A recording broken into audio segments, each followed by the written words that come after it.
Anybody willing to challenge the qualified elector status? Is anybody else here? Or maybe even a politician like Judge Roberts of the Supreme Court? Maybe he's not a qualified elector. Biden's certainly not a qualified elector. We ought to be able to develop a consensus around Biden not being a qualified. Well, maybe Lewis might throw a monkey wrench in that. Lewis, what do you think of Joe Biden? Do you think Joe Biden's a qualified elector? Charles, I would be the one that throws the monkey wrench in that one right there because I'm Team Biden as opposed to the administration that was just there. I think that what we're doing, and I think I've mentioned this on other calls, the administration does matter that's in place for dealing and interfacing with the de jure. And when you've got an honorable administration in terms of at least recognizing the rights of those people that come forward in their de jure capacity and whatever way that they're calling out their public servants, whatever way, water company, I don't care where it is, okay, at what level. If we've got some that are then at least recognizing and respecting the rights of that people that are coming forward in their de jure capacity for whatever reason, then I support that position. And I don't think that past administration was respecting rights, and I am much more helpful or hopeful, if you would, of the incoming administration. When you're saying past administration, are you referring to the Trump administration, or are you referring to the the Obama administration? No, Trump administration. I didn't have issues with the Obama administration, which I did a number of things in terms of authenticating birth certificates, other filings on the de jure side that were recognized and respected. And why do you think that they don't recognize rights? No. I think I heard you say that. Rights on the de jure, on the de jure side, specifically, the de jure side, rights in terms of some of the filings. I was not pleased with. I've not yet had any court interactions with any judge that was a Trump administration appointee, so I can't speak. I can't speak intelligently of them recognizing the constitutional protections or anything other than that. That I haven't been in that position, blissfully. But moving prior to that, I have had conversations with people that have been had some involvement with various filings, and I'm looking forward to the next administration. I yield. Boy, I'm not. Can we please know, I'm sorry, if I may, this is Cindy in Florida.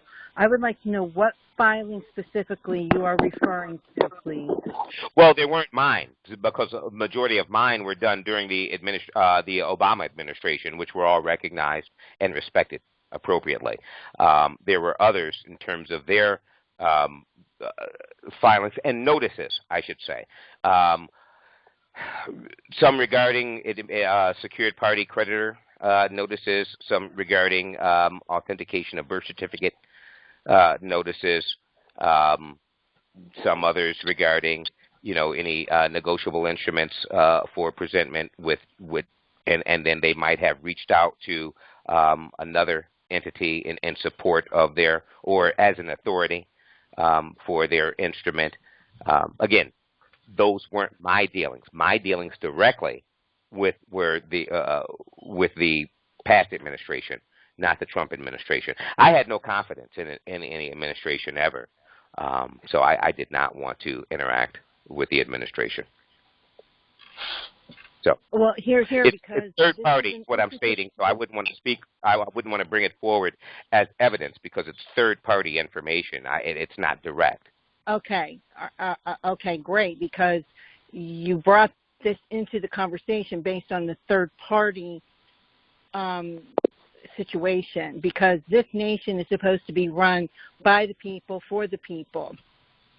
because, I mean, I have some issues with the past administration and their dealings with health care and things that they don't belong in. The government is never supposed to be involved in my health care. That's between me and my doctor and my insurance company, which I no longer have because I can no longer afford it.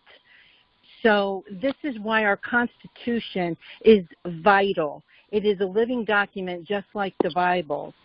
And it is.